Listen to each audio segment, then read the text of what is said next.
The phrase that has quietly ruled the British throne for more than 3 centuries has suddenly exploded back into the spotlight. And this time, it isn't buried in dusty constitutional textbooks or whispered about in obscure legal chambers. It is sitting right at the center of a storm that has Meghan Markle's name written all over it. Because born of the body is no longer just a historic clause from the 1701 Act of Settlement, it is the question rattling palace corridors, echoing through legal commentary, and sending shockwaves across Montecito. While Meghan Markle has continued projecting calm confidence in public appearances and lifestyle rebranding ventures, inside royal circles there is an entirely different conversation unfolding. One that sources claim has Prince William pushing for clarity, for precision, for answers that remove doubt from an institution that cannot afford even the faintest crack in its constitutional foundation. Did Buckingham Palace or Prince William set a trap for Prince Harry and Meghan Markle, and were they gullible enough to fall into it? He's had enough. He wants to clean the monarchy, and it's all now in the hands of the courts. Meghan Markle is in full mode panic along with Harry because they both know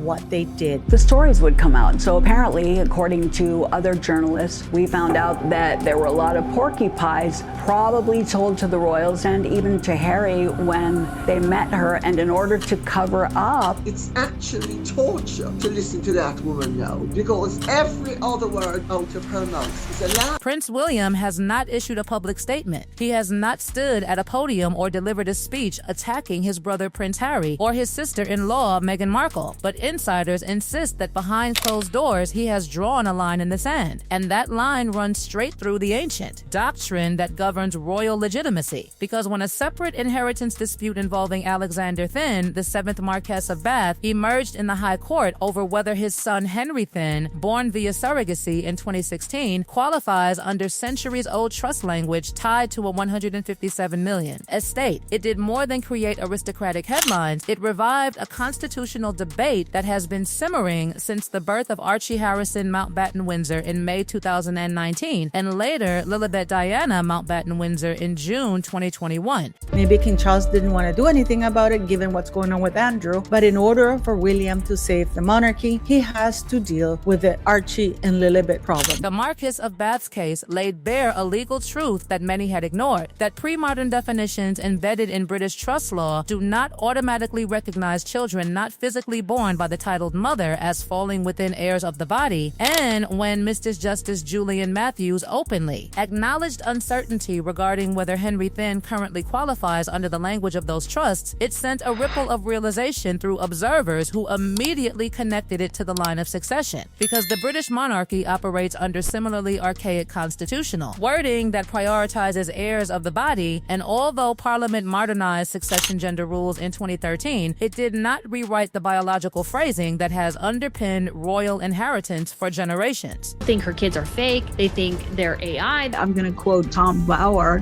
by saying, he said, look, we all laughed at Samantha and she was right. And everything she said has come true. In Bristol's High Court, when the Marquess acknowledged that his son Henry, though biologically related, may not automatically qualify under historic trust definitions due to surrogacy, it was a father's legal fight for clarity. But to palace strategists, it was something else entirely. It was a mirror held up to the crown, reflecting a vulnerability that no monarch can ignore. Because if trust law can question eligibility over $157 million, what happens when constitutional law faces similar ambiguity over proximity to the throne? Never put an article out there that Meghan had a hysterectomy and couldn't have children, and that was a big issue in their relationship. So that says a lot to the fake royal kids right now, because obviously they couldn't have come out of her. So that's something that she obviously is going to have to deal with. Those 400-year-old phrases are not decorative relics, they are living legal mechanisms. And when Miss Justice Matthews stated plainly that uncertainty exists regarding whether Henry falls within the class of beneficiaries, the implications extended beyond Longleat House and into Buckingham Palace. Because for centuries, royal births have been publicly witnessed, medically certified, and formally documented to eliminate doubt, from King George VI to Queen Elizabeth II to King Charles III, and then to Prince William's own children, Prince George, Princess Charlotte, and Prince Louis, each birth. Accompanied accompanied by hospital confirmations and public acknowledgement designed not for spectacle, but for constitutional security.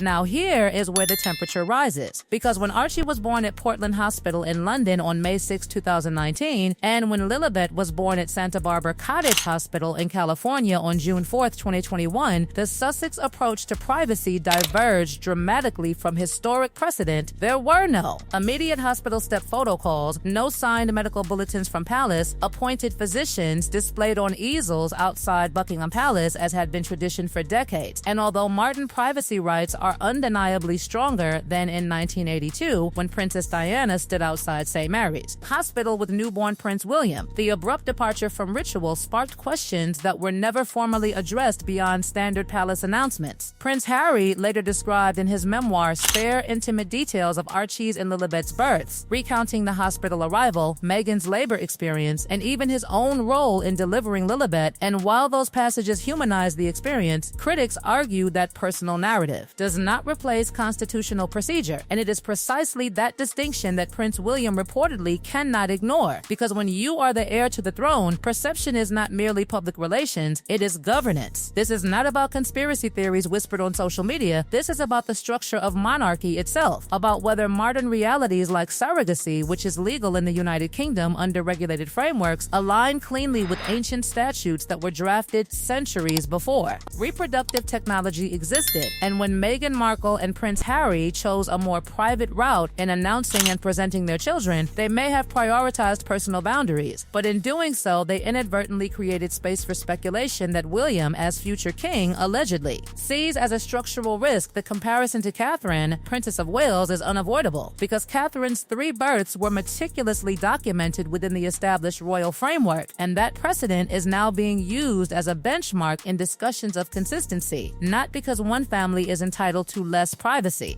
than another, but because the monarchy survives on visible continuity, on public assurance that the line of succession is beyond legal dispute. Prince William, according to sources close to palace circles, views the Marquess of Bath case as a warning sign, not an attack, not an accusation, but a reminder that ambiguity invites instability, and he is said to be quietly consulting constitutional advisors to ensure that no such ambiguity clouds the throne he is destined to inherit. Because while King Charles III maintains a more conciliatory posture toward Prince Harry and Meghan Markle, William's approach is described as pragmatic and protective of institutional integrity. The tension is not theatrical shouting across palace halls. It is colder than that. It is strategic positioning. It is legal review. It is the silent assembling of experts to examine whether the phrase born of the body requires parliamentary clarification in the 21st century. And although no formal investigation has been publicly announced, insiders insist that conversations are underway to assess whether modern reproductive realities align seamlessly with constitutional language. Meghan Markle, meanwhile, continues to navigate life in California, launching business ventures and public projects while maintaining that her children's privacy remains paramount. Yet the revival of this centuries-old clause has reignited scrutiny she likely hoped had long faded. And the irony is sharp because the Marquess of Bath's transparent legal petition, openly acknowledging surrogacy and seeking court approval, contrasts starkly with the Sussex strategy of declining to dignify rumors with direct clarification, leaving critics to fill in gaps with assumption. And here lies the core of the storm. Because monarchy cannot operate on assumption, it requires documentation, it requires certainty, it requires the kind of procedural finality that leaves no room for legal challenge, and if Parliament were ever forced to revisit succession language due to external legal precedents, the ripple effects would be historic. That the question hanging over all of this is not whether Archie and Lilibet are loved by their parents, nor whether they are part of the royal family by blood. It is whether centuries-old phrasing has been overtaken by modern reality, and whether Prince William intends to ensure that the crown he inherits is shielded from every conceivable legal doubt before he ever places it upon his head, where the ground truly starts to shift. Because once the phrase born of the body re-entered mainstream conversation through the High Court dispute involving Alexander Thynne, 7th Marquess of Bath, and the status of his son Henry Thynne under historic trust language, it was no longer possible for the palace to pretend that the clause was some dusty technicality irrelevant to modern royal life. The Marquise's willingness to stand before Mr. Justice Julian Matthews and openly acknowledge that his son, though biologically his, may not automatically fall within centuries-old definitions of heirs of the body because he was born via surrogacy, did something profound. It dragged a private,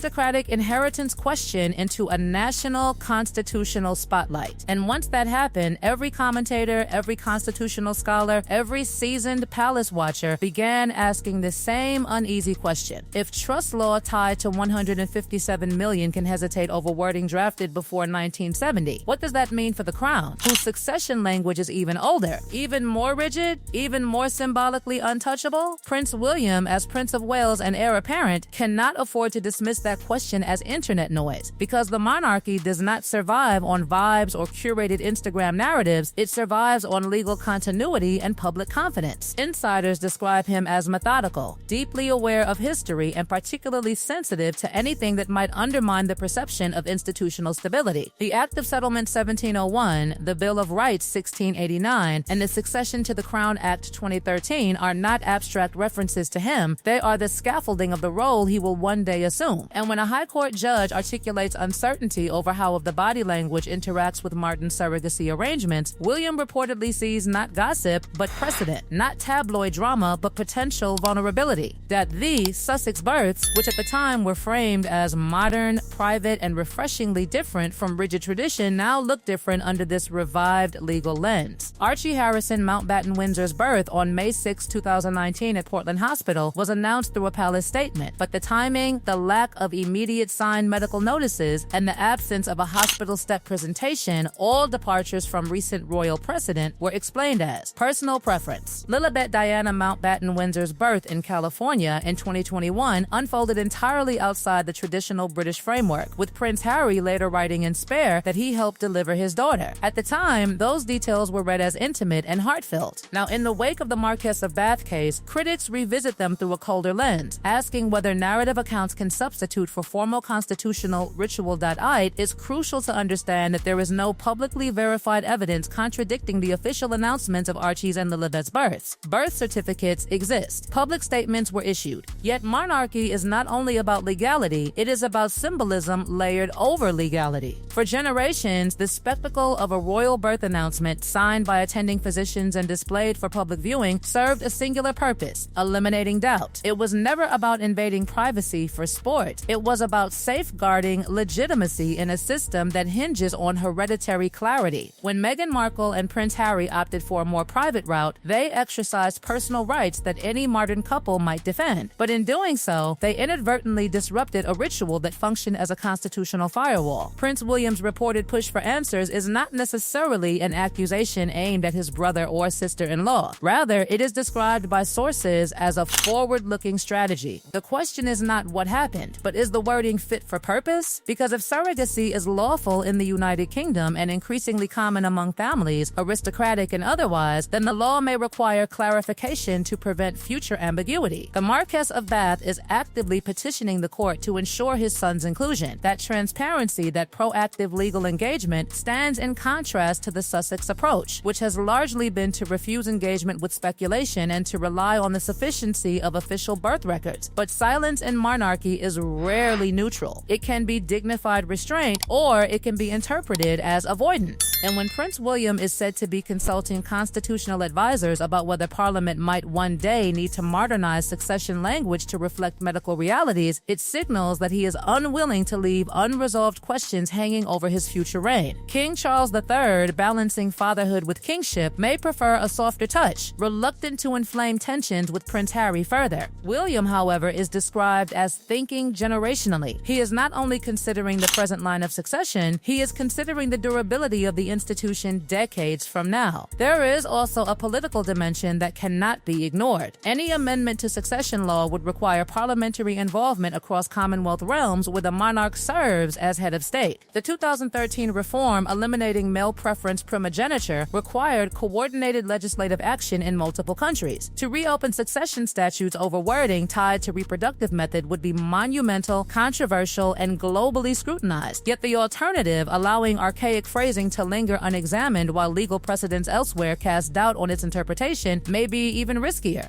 Meghan Markle, positioned thousands of miles away in Montecito, likely did not anticipate that an aristocratic inheritance dispute in Bristol would reignite discourse about her own children's place in history. Her focus has appeared to shift toward independent ventures, media production, and brand building. Yet the monarchy remains tethered to her children's names through the line of succession. Every time a legal scholar references heirs of the body in connection with surrogacy, her family's privacy choice is pulled back into the spotlight. That Prince Harry, in Spare, presented his experiences with vulnerability and candor, detailing hospital scenes, emotional moments, and personal rituals. For supporters, that narrative humanized him. For critics, it sidestepped procedural confirmation. And in monarchy, procedure often outweighs poetry. William's alleged insistence on institutional clarity reflects that reality. He understands that the crown cannot be governed by memoirs or interviews. It must be underpinned by documentation immune to future challenge that, at its core, this is not a feud story, not a sibling rivalry headline, but a structural crossroads. The phrase born of the body was drafted in an era that could not conceive of if, gestational surrogacy, or international hospital births. The law has evolved in some respects, yet its most sacred clauses remain linguistically frozen. The Marquess of Bath's case exposed that freeze. Prince William's response, according to insiders, is not panic but preparation. He is said to believe that ambiguity is the monarchy's greatest enemy. Scandal can be weathered, divorce can be endured, public criticism can be managed, but constitutional doubt, especially surrounding succession, cannot be allowed to metastasize that if Parliament ultimately determines that no amendment is necessary, that existing birth registrations suffice, the issue may fade back into legal obscurity.